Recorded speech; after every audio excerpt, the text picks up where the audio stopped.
Good morning, children. Once again, welcome to the chemistry online session. Hope all are doing good. In the last class, we were discussing about combustion.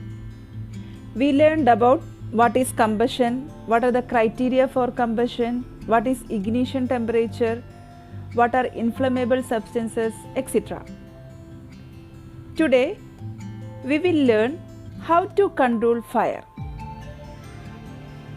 Children, you might have heard or seen of fire breaking out in shop, hospital, factories, homes, etc. What will you do when a fire is breaking out? We will pour water on it to extinguish fire, isn't it?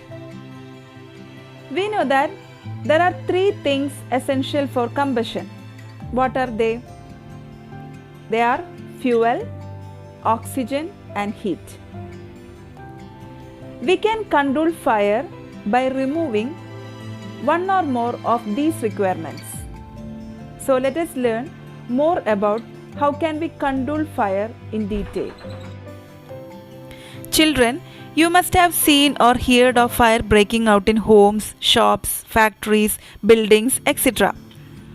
When a fire brigade arrives, what does it do? The firemen extinguish the fire by throwing water under pressure. We know that for combustion, three requirements are essential. They are fuel, air, and heat. Fire can be controlled by removing one or more of these requirements. The water cools the combustible material so that its temperature is brought below its ignition temperature. This prevents the fire from spreading. Water vapors also surround the combustible material, helping in cutting off the supply of fire. So the fire is extinguished. The job of a fire extinguisher is to cut off the supply of air or to bring down the temperature of the fuel or both.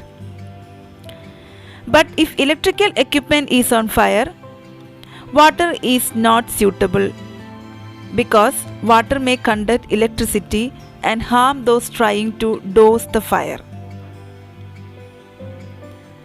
So, what will you do in that situation? For fires involving electrical equipment and inflammable materials like petrol, oil, etc., carbon dioxide is the best extinguisher. You might have seen fire extinguisher in buildings, school, factories, etc. It contains compressed carbon dioxide. Carbon dioxide is being heavier than oxygen, covers off the fire like a blanket. Since the contact between the fuel and oxygen is cut off, the fire is controlled. The advantage of carbon dioxide is that in most cases it does not harm the electrical equipment. So, if electrical equipment is on fire, carbon dioxide is the best fire extinguisher. Moving on to the next topic, types of combustion. Children, we know that all the substances do not burn in the same way.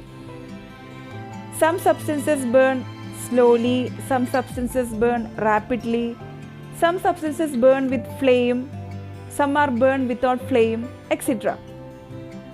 There are different types of combustion. Mainly, there are three types of combustion: rapid combustion, spontaneous combustion, and explosion. We will learn this in detail. Combustion are of three types: rapid combustion, spontaneous combustion, and explosive combustion. What is rapid combustion?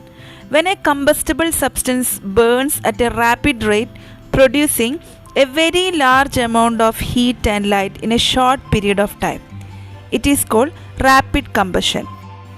Examples for rapid combustion are burning of LPG gas, burning of kerosene in kerosene stove, etc.